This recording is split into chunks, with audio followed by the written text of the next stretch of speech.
Professor Amira Osman, a Professor of Architecture at the Tshwane University of Technology. Professor, thank you so much for your time this afternoon. Thank you so much for having me. Now, Prof, of course, the distribution of housing in South Africa really falls under the Reconstruction and Development Program that was launched in the 90s. How would you say the implementation of the country's social economic policy framework has fared over the years? Well, since the launch of the RDP, I mean, if you listen to just some of the stories that we are airing today of how even the living conditions around the RDP are simply not there years into, that launch?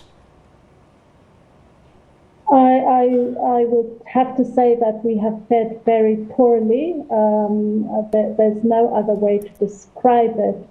Now, there's probably successes here and there. In the first phases of the RDP, there was great success in terms of the rollout of housing, in terms of the numbers of houses delivered. It was quite admirable. But it has not, the housing that was delivered and continues to be delivered has not changed the reality for many people in South Africa. They still live in very poor conditions. The housing is poorly constructed.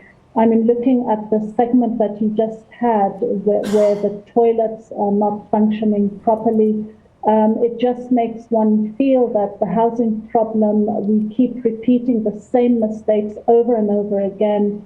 Globally, someone once said that as far as housing is concerned, the whole world has remained underdeveloped. And South Africa really has not changed the reality, the lived reality of many of its residents through the housing programs. It's very interesting that the world remains under development. Well, Prof, what will you attribute causes of the housing inadequacy in the country? I mean, just if we had to look at just the housing of the country under the social economic policy framework, some analysts saying that South Africa is a champion when it comes to policies, but we fail dismally, as you've rightfully said, when it comes to implementation. So what can we attribute some of these failures to? You are absolutely right. South Africa is incredibly progressive in terms of its policies, in terms of a lot of the guidelines that we have. We seem to have, on paper, adopted all of the right approaches. So we speak about integrated human settlements rather than just houses. And that was a huge shift with the Breaking New Ground approach in 2004. So that was a real shift in thinking. But have we really been able to implement inclusive, integrated human settlements as opposed to just looking at houses or housing opportunities, as we refer to it?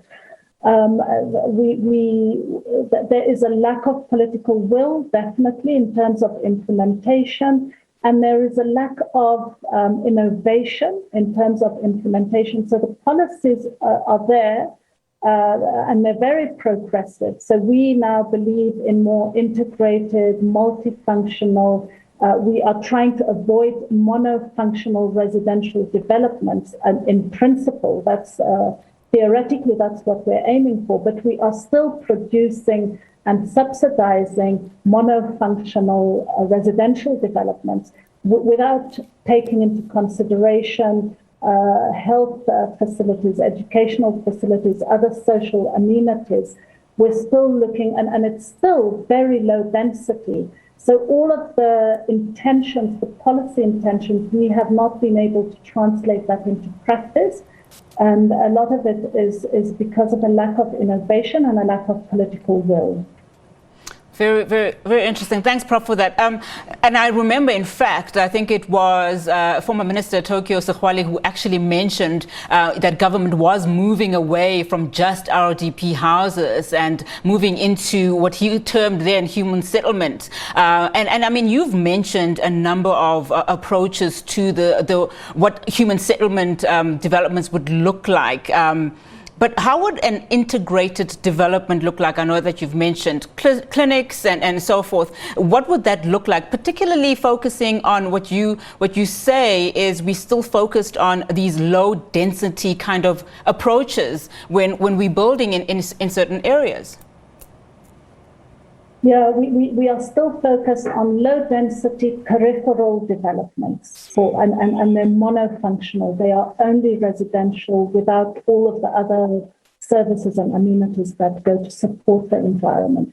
So one of the arguments I've often made is that we measure the success of housing by saying how many houses we've delivered. And if I'm not mistaken, it was during Lindiwe Sisulu's term as minister in 2004 that we transitioned from thinking about housing to human settlements.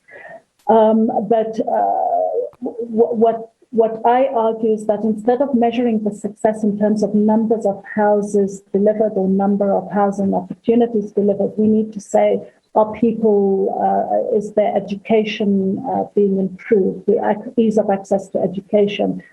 Is health improved? Is safety improved? Is general well-being and access to jobs improved? Those should be the measures of success for any residential development.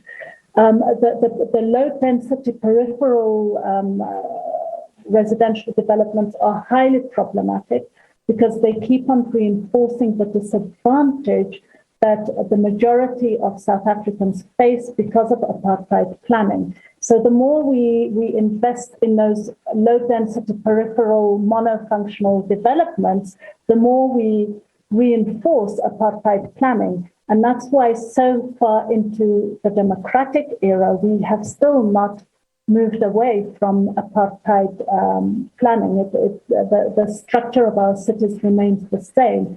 So one of the arguments I've made is we need to be very innovative with regards to where we locate housing.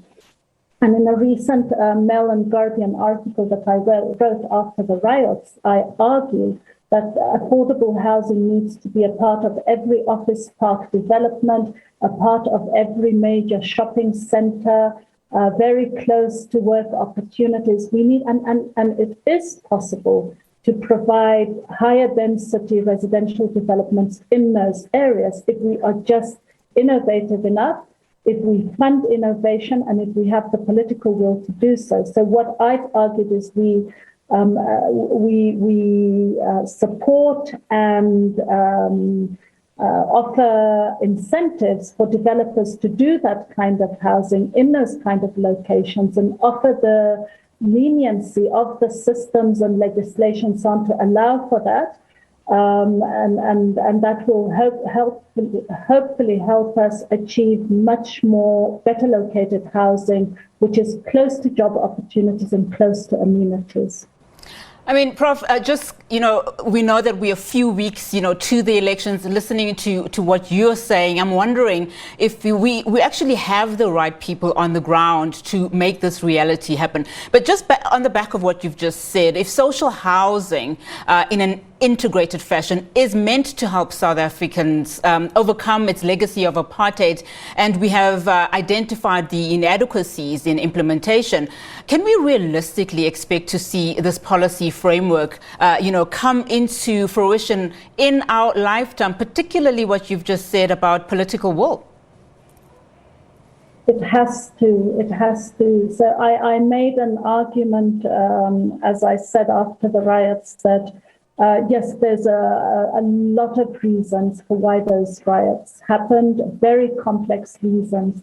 But I truly do believe that the condition of our South African cities is simply it's unsustainable. It cannot continue. There will be more riots. There will be more anger because people are so seriously disadvantaged by the spatial realities of our cities. So, yes, we say, will it happen in our lifetimes? It can happen. And what I've argued is that the apartheid planners were very audacious and very bold in their vision. And their vision was aimed to segregate, isolate, disadvantage, humiliate. So we need to be as audacious and bold in proposing a vision that kind of lifts people out of these conditions, integrates people, and gives them access to opportunity and services. We have to do it in our lifetimes for South Africa to thrive. Otherwise, we will see more anger and we will see more hostility, because it's just a condition that cannot be sustained. Professor, thank you so much for your time and those great inputs there from your side. We really do appreciate your time this afternoon. Thank you so much. All right, Professor Amira Osman, Professor of Architecture at the Tshwane University of Technology. Of course, our big focus this afternoon is on the housing challenges, that the country is facing. But let's take